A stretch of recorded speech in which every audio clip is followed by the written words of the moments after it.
How you going, guys? It's Hugh from the Builder's Office, or New Realm Homes, depending on which one you want to look at.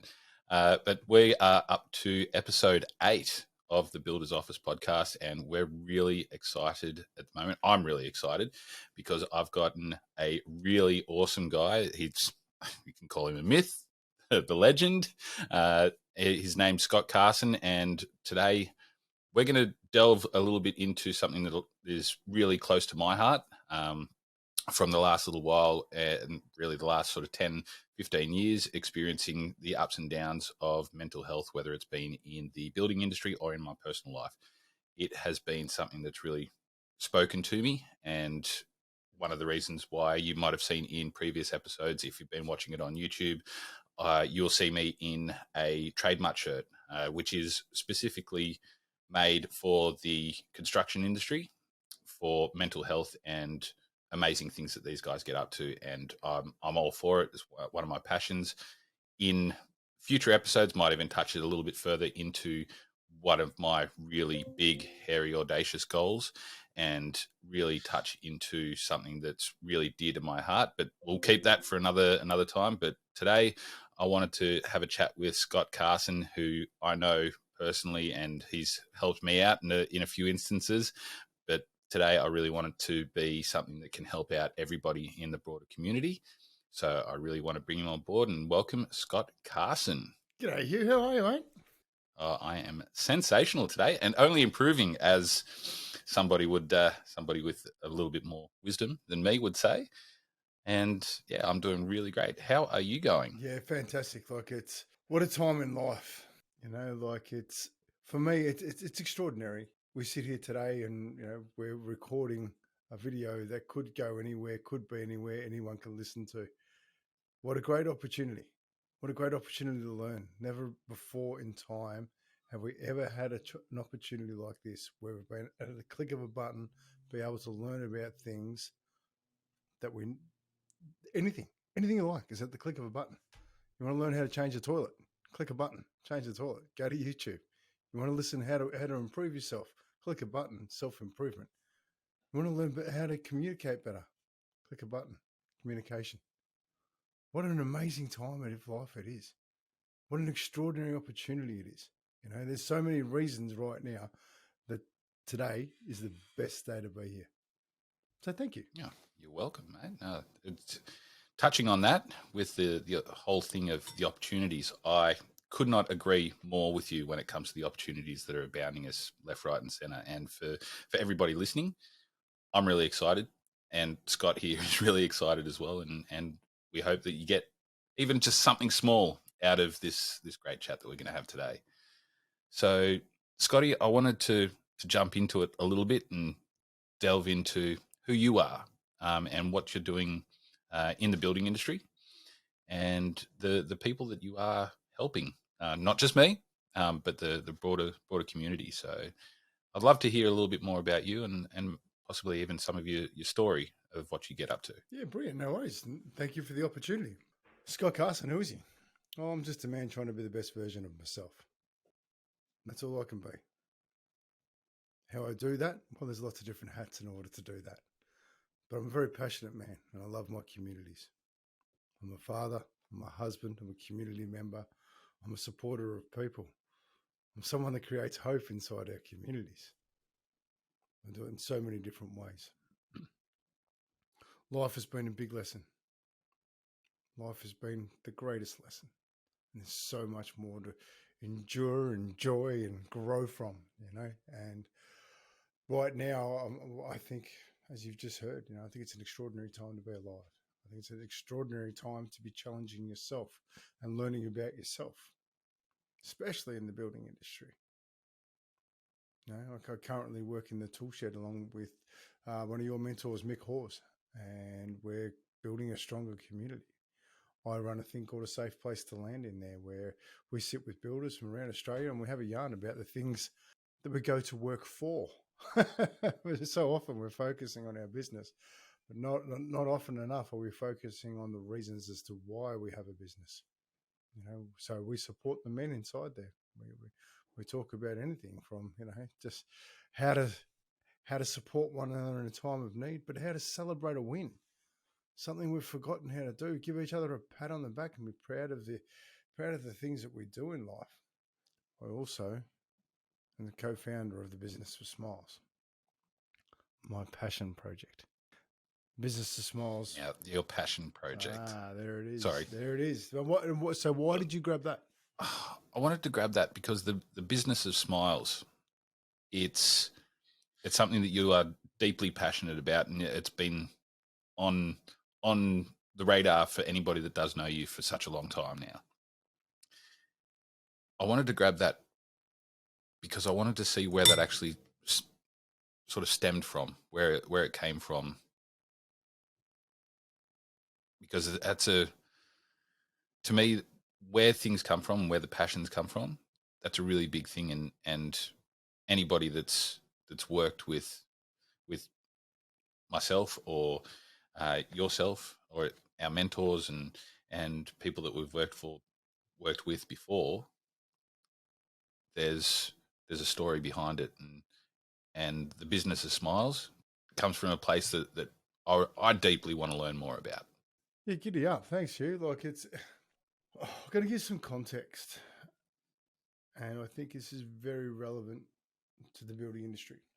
So I started in the building industry as a brickies labourer. I did that until I cut open a pack of bricks and sliced open the front of my shin as the bricks collapsed on top of me, and had over 30 stitches in my shin, which put me out of work. What I actually did was, because it was my first job, I just got some duct tape. I closed it up, put a bandage around it and duct taped it up and kept working. At morning tea time, the boys go, "Geez, what's going on there, big fella?" I said, "Oh, no, it's all right. I'm fine. I'll be fine." I kept working. Come lunchtime, I fainted in the lunchroom. And that time, I woke up in hospital. I said, "But geez, mate, you not great there." But that's all right. That's life, right? Back in the day, you just had to keep working. You had to keep doing things. Like it was first couple of weeks on the job, and I just wanted to make sure I kept it. So I started out as brickies labourer. Didn't work out, unfortunately. They got another labourer while I had time off. Back in those days, people were aplenty, so that wasn't so much of an issue to be replaced. Moving along from that, I ended up, I was looking for a job. So I ended up, my choices were swimming pool industry or muffler fitter. So swimming pool industry it was, luckily enough for me. And I had a 27-year affair, as I like to call it, with the swimming pool industry. Basically, started out as a swimming pool plumber and service tech, working my way through to becoming a steel fixer, which I just loved doing, and building super complicated jobs, through to building pools with platinum swimming pools and building some extraordinary stuff. But one of the things that was really important, I was an extraordinary tradesman. I built things properly. I didn't like taking shortcuts. I wanted to make sure everything was done right. But I was an angry young man. I fueled myself, with alcohol and drugs, numbed myself from the working too much, doing 60, 70 hours a week, plus all the other pressures of owning a business. But here's the thing. No one ever asked why I was angry. So I loved the swimming pool industry. I thought it was amazing. As a builder working with other builders, the projects we worked on were extraordinary. Like in excess of $500,000 swimming pools. So they're quality swimming pools. But I want to read you something. I literally, at the moment, I'm doing Smiles for Frankston, which is something that I'm so passionate about. It's not funny. That's my purpose. I'm going to read you something that I literally 10 minutes ago just posted, because I think it has a lot of relevance to right now. Would you agree, Hugh? Hello, community of Frankston. I'm reaching out to you because I really care about the community we live, work, play in, and invest in. Why? Because I know the difference it made to me at different times in my life when somebody really cared about me, gave me the opportunity to see that I could be more. This is some of my story. An unprocessed family violence incident at 13 made me unsafe and angry at the world. I was on the streets 30 years ago because my single mother rightly kicked me out because I was out of control and she had 2 other kids who needed to be safe. I numbed myself for years in various ways, from alcohol, party drugs to working 60 plus hours. Losing my business because of my lifestyle choices. Losing everything after my wife had a serious accident. Losing a second business because a mental health issue that our company endured created a necessity to walk away and liquidate the business. Every part of these is a part of me. Every part of these I have sought the lessons from. Every one of these once held me in pain, which others felt. I didn't know how to own these until someone cared enough to accept me with my warts and all. I can now accept others for being where they are, warts and all. The key to these changes were positive role models, coaches who challenged me, and people who just took the time to listen. Most importantly, it was the people that just cared. The Business of Smiles has a community of these people, and we are coming together for Frankston. That care can simply be a smile that makes you feel seen in a moment of time that you need one. And that's why we're doing our version of 12 Days of Christmas. The reason that's so relevant is because my pain was projected onto others for years. That accident, which if you look into the Business of Smiles and you check out the website, you will see the story of what happened there. And I can't help but think that my anger and pain was projected onto others and they didn't come near us. And how often does that happen in the building industry? How often does our unprocessed pain get put onto others? Whether it be on a building site where you walk into the job and you're under pressure and you're trying to get things done and you've got other jobs to get done, and you're a plumber and you get there and the chippy hasn't put all these studs in. You're a chippy and the concrete, you come into the concrete and the slab's out. You're a labourer, you come and someone's dumped everything in the path of the electrician, so you've got to shovel it all when you've got 1,000 other jobs to do. You're the builder who is tied so emotionally into the job because he's got financial pressures, because he's got to look after his wife and kids, so he works 70 hours, 80 hours a week on site, and then tries to do some paperwork in the evening, and then loses his shit at home because he's under so much pressure, because he's safe enough to do that and he knows he'll be forgiven for it. The building industry needs to ask each other more questions. What's really going on for you right now? We need to listen. We need to take the time. I'm going to be a little bit critical, and I'm happy with that. But we also need to stop putting pressure on our mates by asking them to deal with their shit. We've got all these great initiatives at the moment, and I think they're fantastic because they've brought us to now. But we cannot expect our mates to carry the load and pass it on to them. We need to seek professional help. We need to seek professional people, lived experience people. At the moment, I've currently been ringing builders around Australia just saying, "G'day, how are you? What's going on?" Trying to get an understanding of where they're at. The builders that are leaving the industry at the moment, it's killing me. The years of experience, the years of working through this stuff. It's time we took them back and actually listened. Thanks, guys. You've done a great job for the industry. You've done really well. Can you help us mentor young blokes? Get them through this period of time right now. What got you through it? What were the lessons? What are your pain points? Did you lose your marriage because you worked too much? Did you drink heavily to make sure that you didn't have to think about work? Did you use drugs because you had to numb yourself because pressure was too much and you just needed a release so you can go again? How did that affect your life? How did it affect your physical and mental health? We live in a world where there is extraordinary pressure on people these days, and the amount of red tape that's there to protect us actually causes us more pain. So how do we work together to create less? There's amazing companies starting to come about. And as I said before, I think we're at the most amazing time ever. You've got companies like Hazard Co, Solo Assist, these, Build Exact, all these companies that are working hard to make your life easier, because we know that building as builders is just shit at the minute. You're getting smashed from every which angle. But here's the thing. Why do people build? It's because of the pride they have in themselves. How often do you drive past it? Oh, I built that. How good does that feel? To be a part of a project where you built something tactile.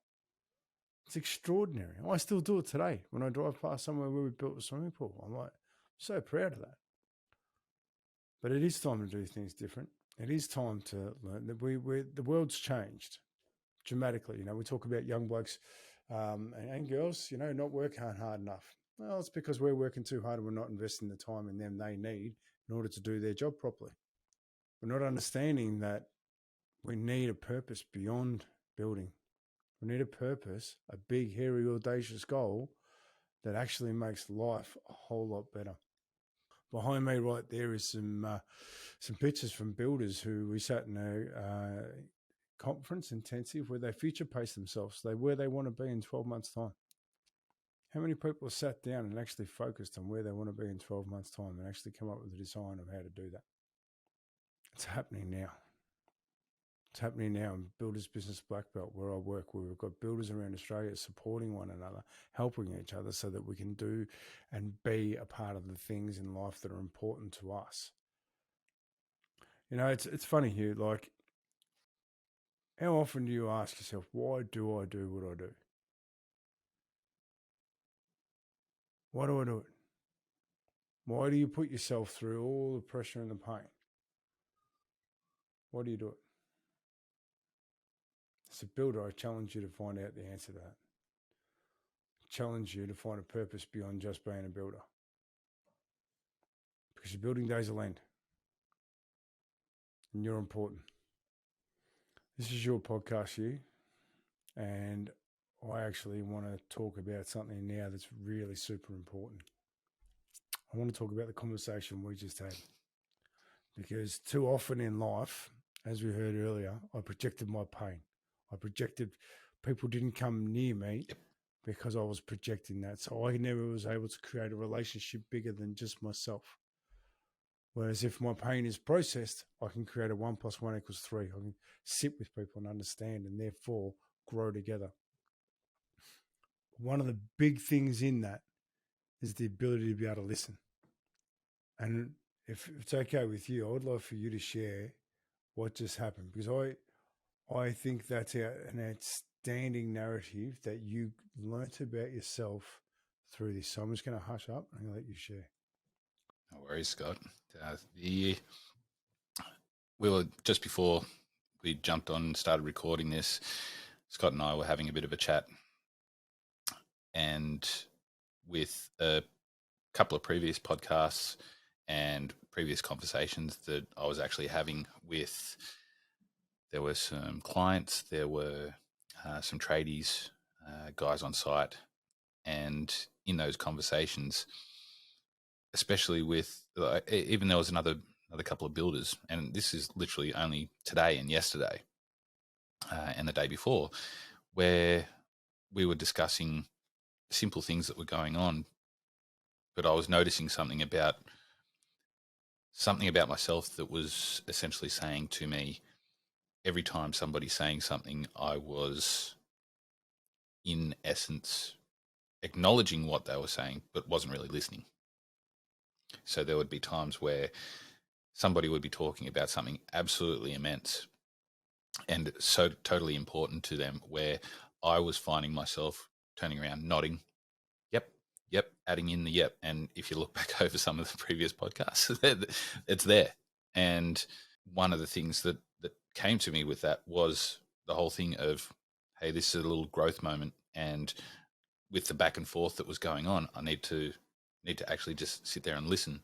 Not there's no need for the acknowledgement. There's no need for the yes or the okay and that sort of thing, but to just sit there and immerse yourself in what's being said and listen. Not to be responding to anybody, but just to listen, to understand. And that was something that, while it's been said to me many times, it's sort of hit home. And having that conversation with Scott here has just been absolutely every time that I have a conversation with Scott is actually just mind bending and really hits home. And we do have regular chats, and I consider Scott to be a bit of a mentor on top of a couple other guys that I do know. Like for me, having been in the building industry since I was 16, since 1998, so it gives you an idea of how old I am. the the guys that I started with then, it was a different world, like Scott's already alluded to. With when we started, men were hard. We didn't really sort of talk too much about the way that we felt. It was something that was pretty massive to see a shift over the last 20 years. And with that came the mentors.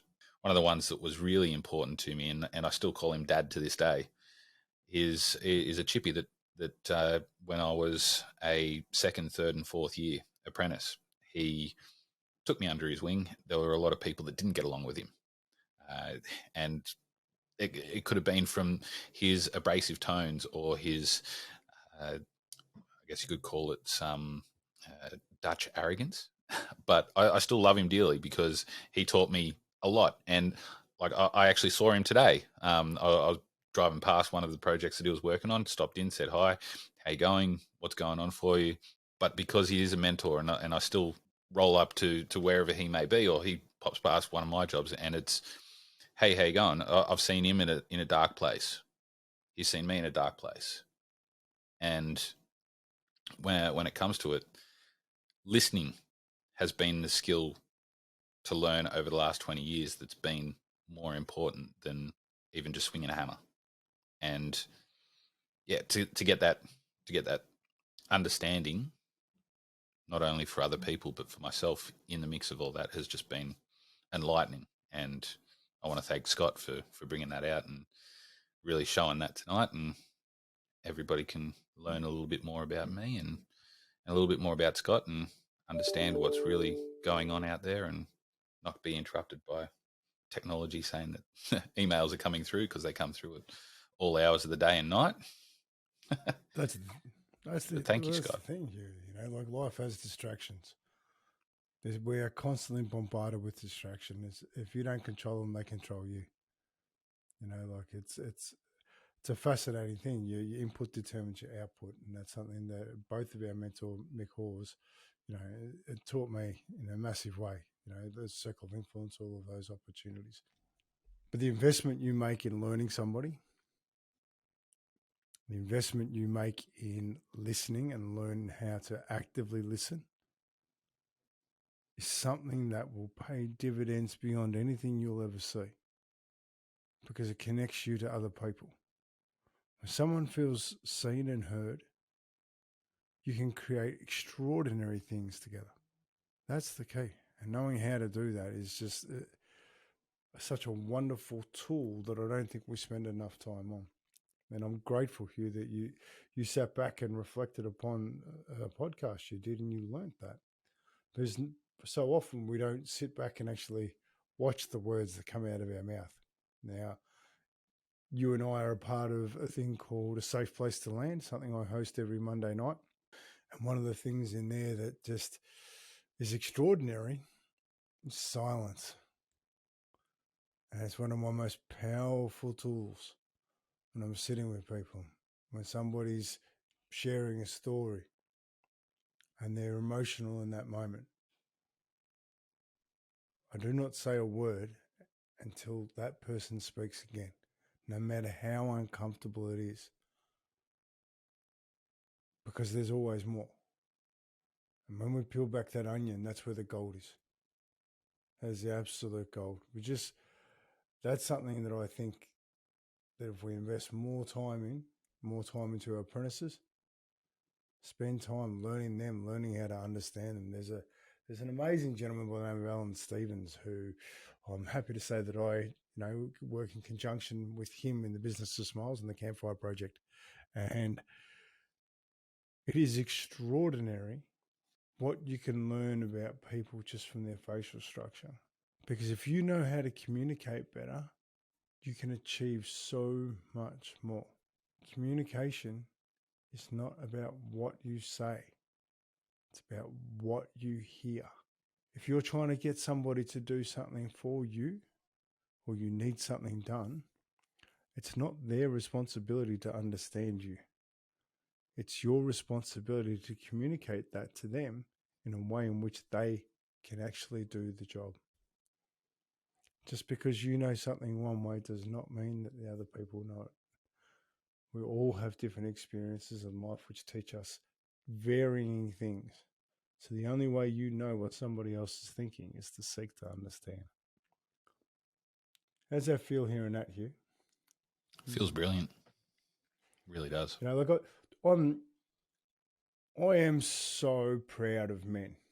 I think men are doing an amazing job of learning how to communicate. I think men are doing an amazing job of getting out of their own way to try and do things better. You know, I see we've been asked to step up because we haven't been able to step up to the plate and meet the women emotionally. Okay. We're trying. But like everything, when you learn to walk, you fall over a lot until one day you just get it and you can do it. And I think we're at the part where we're up on our legs now. We're not on our knees anymore. We're up on our legs. We're starting. We're learning. We're doing things like this. We're having conversations, real conversations. Not once have we talked about footy inside a Monday Mash. 12 months. For 12 months, I've sat with builders around Australia every Monday night. There's never been a conversation about footy. There's never been a conversation about the weather. There's been conversations about kids. There's been conversations about our partners. There's been conversations about life events that happen. There's been celebrations because a guy had a connection with a woman that he didn't know that he could have. He didn't know that he could be honest. And he's grown so much in the last 12 months that he's actually been able to have a relationship where he's been able to ask for what he wants. This is what I want. This is what I need to fulfill me. He's had the bravery to ask for that. I'm so proud of him. I really are. Like, I just continually, maybe in the past we've done things, a little bit different, but all I see is these men continually learn and try and put effort in. And I'm so proud of them for it. Yeah. There's me on my pedestal. And how does it feel up on that pedestal? That's a great question, Hugh. Powerful. Sorry to put you on the spot. Powerful. Like one of the things for me that's really important is, look, I love women. I teach men about menstruation. Yeah. Half the world has it, so let's learn about it. I want to know. I sat there with 5 women talking about penis size. Great conversation. Learn about connection. There's no conversation you can't have. You just need the right environment to have it. That's what it comes down to. And the right environment is you need to own your own story. That's the key to this. That's the key to having big conversations. Know your part in it. Practice it. Practice it before you go out. You don't go out and play a game of footy without training. I mean, talking about footy, there you go. So, but you don't do it. You don't go out to a job without a plan. Why would you go into an intimate conversation without a plan? Why would you go into a conversation that you need to work through things without having some idea of what you need to work on? That's what these are for. That's what, go and listen to something, go and learn from something, click on YouTube. Having issues with my partner, having issues with my father, having issues with my kids. See what comes up. Get some information before you tackle these things. We're in the information highway these days. It's everywhere. It's brilliant. Running 100 miles an hour. There's no such thing as a wrong decision. Indecision will kill you. Wrong decision will give you the opportunity to correct it. Yeah. You're having a crack. If anyone listening to this, there's one thing I really, really, really, 2 things I really want you to understand. No one's ever made a decision to make the wrong decision. I'll repeat that. Nobody has ever made a decision to make the wrong decision. Pretty interesting, eh? For whatever reasons or experience that person's had, they've made that decision because they think it's the right decision for them in that moment. How does that sit with you, Hugh? Exceedingly well. Why is that? Exceedingly well. I guess you could say that it's one of those pivotal quotes that can really open your eyes. That doesn't matter what you do, you don't know what you don't know, and nobody knows when they're making a bad decision.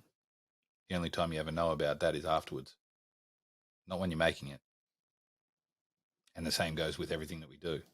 And we may have gone a long way into the deepness of mental health and how people are feeling in today's podcast, but with that comes some truths that we all sometimes need to hear. Yeah. And hopefully it's meant that people will see that doesn't matter what anyone says. Men, we do think about it. Just depends on when. Yeah. But there's a little bit more to this. No one's ever made a decision to make the wrong decision that I really want to share with you. If you know that nobody ever makes a decision to make the wrong decision, it's a very wise decision to understand why they thought that was the right decision, because that was their thinking at the time. So if you can get an understanding as to what made that the right decision, it'll give you the opportunity to find a way to improve it. Life is not about being perfect. Progress doesn't make perfection. Practice doesn't make perfection. Practice makes progress. And if we're continually making progress, congratulations. That is brilliant. And this is an extraordinary thing that I learned. And what's the definition of success?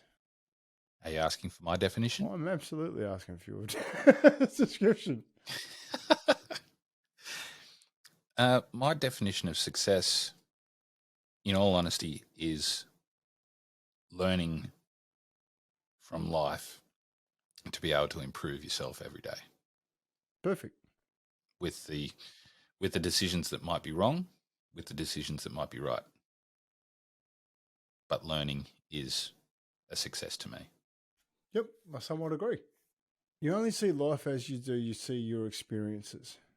Life is success if you're a better version of a human being than your parents. That's it, because they're the ones that taught you. They're the ones that provided all the opportunities around you. So all you need to do is be a mildly better version than your parents, and congratulations, you're a success. And that's in any field. If your parents chase money and they never spend any time with you and that hurt, and you become a better parent because you do that, because you felt that pain, you spend more time with your children, congratulations, you're a success. If your parents had no money and you just struggled all the way through school and all those, and then you buy a house and you create a bit of financial security, congratulations, you're a success. If you got picked on at school and you had all these things happen to you at school, grow up, you just become a good person and you don't become that bully, congratulations, you're a success. If the people around you inflicted their emotional pain on you while you were growing up and you don't inflict yours on other people, congratulations, you're a successful human. How do you measure your success? If you're better than the situations that built you. Geez, we've gone deep tonight, haven't we? We have. Very deep. But that's the whole point, right? Because we're at a time in life where we're seeing abundance. We're seeing abundance financially. We're seeing abundance in your toys and the opportunities in life. Is that what success is these days? I challenge that.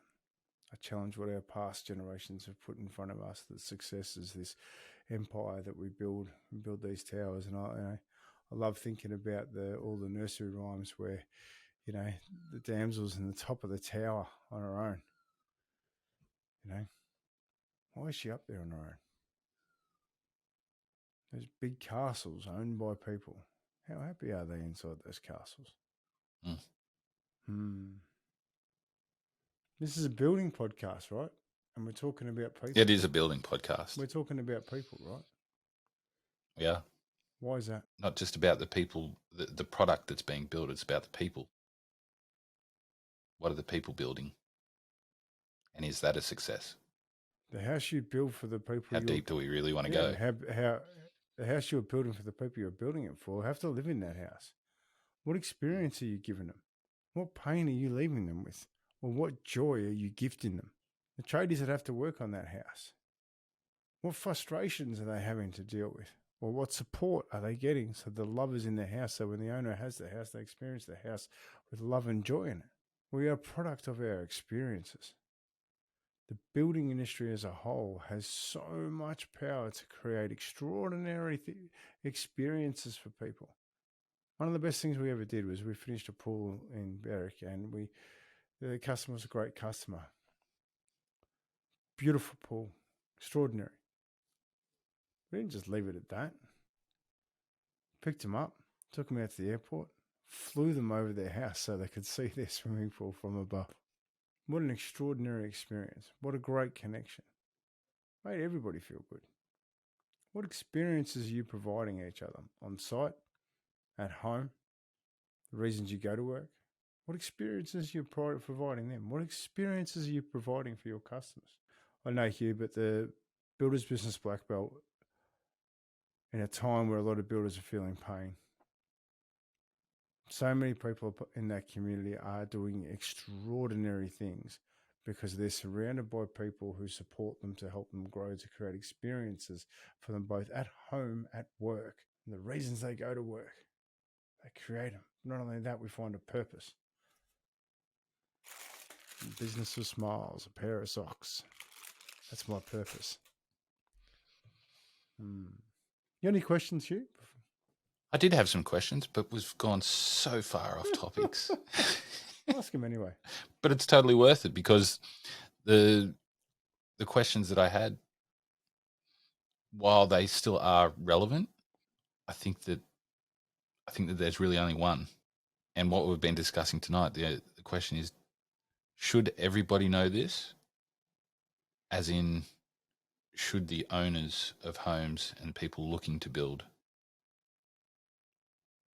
know about what goes on behind closed doors with builders? Good question. No. I think it's important that builders work together to understand and support each other so that they can provide a better experience for other people.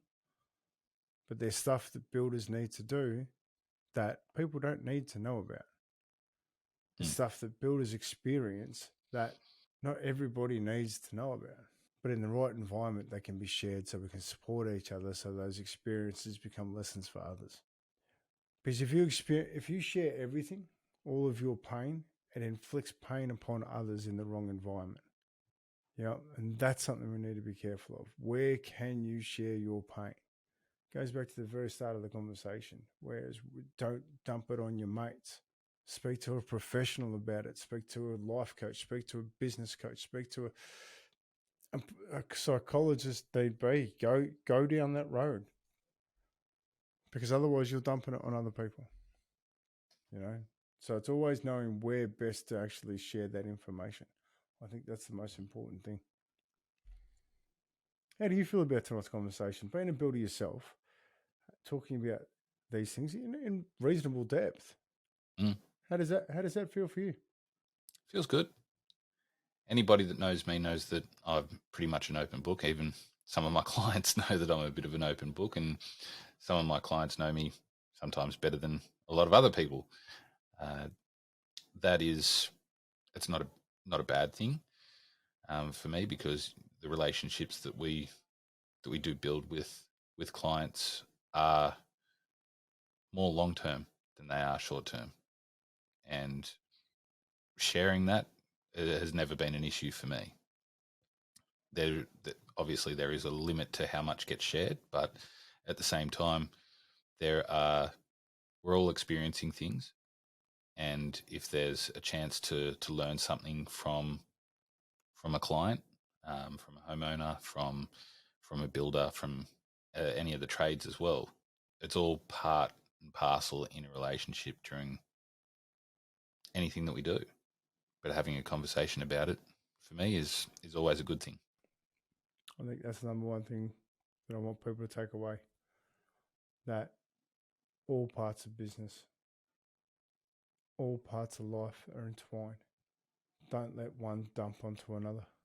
Find somewhere safe to process the stuff you need to process. For sure.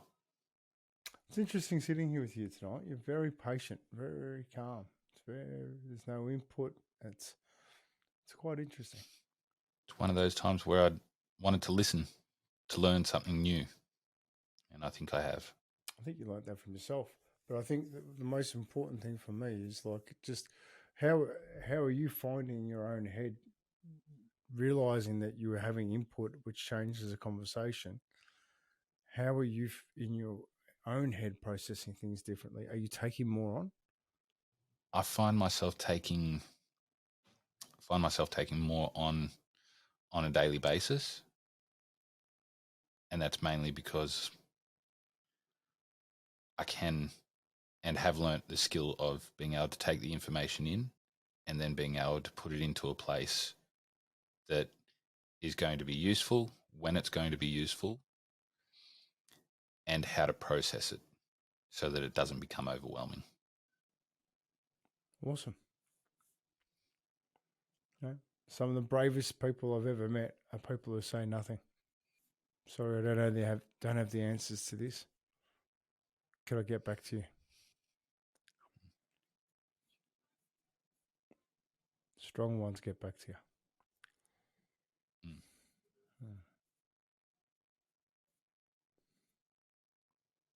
Beautiful. No, marvellous, Scott. Love it. Love it, love it, love it. Now, well, before we do leave, is there a way that people can get in contact with you? You've got an event coming up soon that is, if you are in Melbourne, if you are in Frankston, it's something that I'm wholeheartedly behind, and I will be there with Scott. How do people get in contact with you if they want to have a little bit of a chat, learn a little bit more about what's going on, and if they can help, how can they help? Beautiful. So www.ihopeyouaresmiling.com. www.ihopeyouaresmiling.com. That's the Business of Smiles webpage. Get on board, have a look, see what we're up to. Otherwise, your good old favourite Stalkbook. Facebook, there's plenty of stuff on there. Scott Carson, the guy with the big smiling on his shirt. It's not hard to see him. And but it's, Sorry, I was just going to say, if you are watching on YouTube and you've gotten this far through, then you'll be able to see a little bit of Scott up there with his big bright shirt. And if you are anywhere and you see him, go up and have a chat. Just go up and say, I love the shirt. That's all you have to say. I know I'd go up and say to him, I love the shirt, and give him a big cuddle, and he's like a big cuddly bear. Basically. Yeah. So, yeah, and that's, YouTube, Business of Smiles. But I think if you're a builder and you're listening to this and you feel that there's something in this that you really need to open up about, I highly recommend you get inside the Toolshed. It's an app, the Builders Toolshed. Get in contact with Hugh. Jump on board. We're a part of this community and we support one another. It's so important. So important that you have support outside of your circle. That's great. Thank you so much for joining me tonight, Scott. It's been an amazing chat, and I'm sure there's going to be more.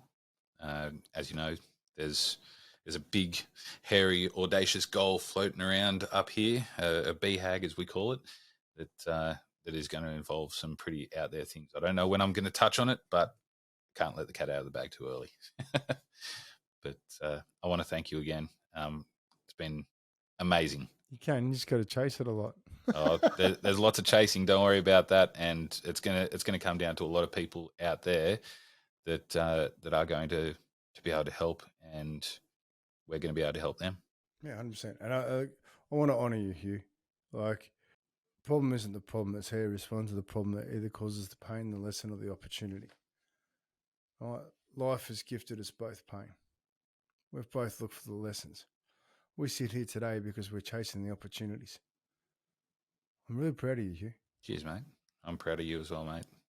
We've we've both experienced some things that we know from the last few years after seeing what we've experienced, be able to shape other people in completely different, in the complete opposite light.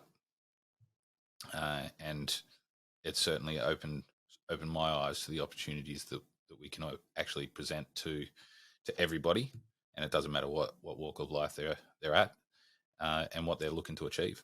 So I want to honor you for the things that you've done and how you've gone about it as well. Beautiful. Thank you. Thank you very much. All right, guys, we're going to wrap it up there. There'll be another chance to rub this man's head and find out a little bit more about what's going on for him, and we'll chat about it then. But if you need to get in contact with me as well, you can get in contact with me through my business, New Realm Homes, and you can click a comment on YouTube. You can get an email through to us at thebuildersoffice101@gmail.com. Many ways to get in contact with us. Jump on the phone if you need to as well, and we'll be happy to take your call and chat further. But once again, thanks, Scott, and we will chat again soon. Take care. See you later, everybody.